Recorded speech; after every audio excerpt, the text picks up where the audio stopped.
ایک روایت میں آتا ہے جس کو امام مسلم نے کتاب الحدود کے اندر لکھا کہ حضور تشریف فرما ہے تو ایک شخص حاضر ہوا، نام تھا ماعز بن مالک۔ عرض کرنے لگا طہرنی یا رسول اللہ، آقا مجھے پاک کر دیجئے۔ آقا کریم نے فرمایا جاؤ اللہ سے معافی مانگو، وہ تمہارا گناہ معاف کر دے گا، وہ بڑا کریم ہے۔ وہ گیا، معافی مانگی، لیکن بے چینی اضطراب اتنا تھا کہ پھر پلٹ کے آگے، پھر عرض کی کہ طہرنی یا رسول اللہ، آقا مجھے پاک کر دیجئے۔ فرمایا جاؤ اللہ سے معافی مانگو، وہ تمہیں معاف کر دے گا۔ وہ گیا، جا کے معذرت کی، معافی مانگی، لیکن بے چینی اضطراب اس کو پھر در رسول پہ لے آئی۔ عرض کی طہرنی یا رسول اللہ، آقا مجھے پاک کر دیجئے۔ قال فیما اطہرک، تو حضور نے فرمایا کس جرم سے تجھے پاک کروں؟ تجھے ایک مرتبہ کہا جا، چلا جا اللہ سے معافی مانگ، وہ معاف کرنے والا ہے، درگزر کرنے والا ہے، تو پھر بار بار پلٹ کے آ جاتا ہے۔ کون سا تم نے جرم کیا ہے؟ کس گناہ سے تجھے پاک کروں؟ قال من الزنا، عرض کی حضور مجھ سے زنا سرزد ہو گیا اور ہوں میں شادی شدہ، اور زنا کی جو سزا آخرت میں ہے وہ بڑی کڑی اور سخت ہے، میں چاہتا ہوں کہ دنیا کے اوپر اس کی سزا بھگت لوں۔ اگرچہ دنیا پہ بھی شادی شدہ زانی کی سزا یہ ہے کہ اس کو سنسار کیا جائے حتیٰ کہ وہ مر جائے، اس کو پتھر مارے جائیں، یہ سزا ہے اس کی، لیکن اس نے کہا کہ یہ میرے لیے آسان ہے، اور جو آخرت کی سزا ہے وہ میرے لیے مشکل ہے۔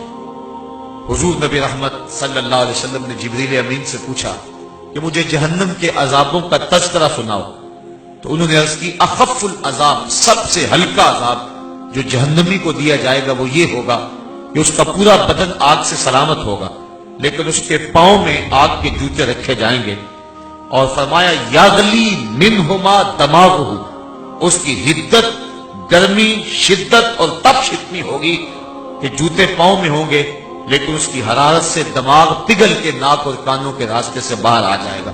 تو یہ سب سے ہلکے عذاب کی کیفیت ہے جو آخرت میں ہوگی۔ تو جو سخت عذاب ہے العیاذ باللہ، تو حضرت ماعز ابن مالک اسلمی رضی اللہ تعالیٰ عنہ نے عرض کی حضور میں چاہتا ہوں کہ اس کی کڑی سزا سنسار ہونا ہے، تو مجھے اس دنیا کے اوپر ہی فارغ کر دیا جائے، آخرت کی کڑی سزا میرے بس کا روگ نہیں ہے۔ تو حضور علیہ السلام نے فرمایا کہ اس کا توازن عقلی تو ٹھیک ہے، اتنی بڑی سزا ہے اور یہ اقرار کر رہا ہے، اس کا توازن عقلی تو ٹھیک ہے؟ صحابہ نے تصدیق کی کہ حضور ہاں اس کا توازن عقلی بالکل ٹھیک ہے۔ پھر حضور نے فرمایا کہ اس نے نشہ تو نہیں کیا ہوا کہ نشے کی حالت میں کہہ رہا ہو؟ تو صحابہ میں سے ایک شخص اٹھا اور اس نے منہ سونگا اور عرض کی نہیں حضور کوئی ایسی بھی بات نہیں ہے۔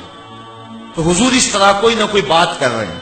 جب وہ خود اقرار کر چکا تو آقا کریم نے فرمایا اچھا پھر اس کے اوپر حد جاری کر دو، اور جب اس کے اوپر حد شرعی نافذ ہوئی اور اس کو پتھر مارے جا رہے تھے تو حضور علیہ السلام مصلی پہ کبھی کھڑے ہو جاتے کبھی بیٹھ جاتے، اور آنکھوں میں آنسو تھے اور بدن پہ کپ کپی تاری تھی۔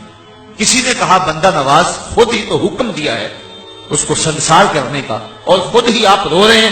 تو حضور نے فرمایا وہ میرا عدل تھا، یہ میری محبت ہے۔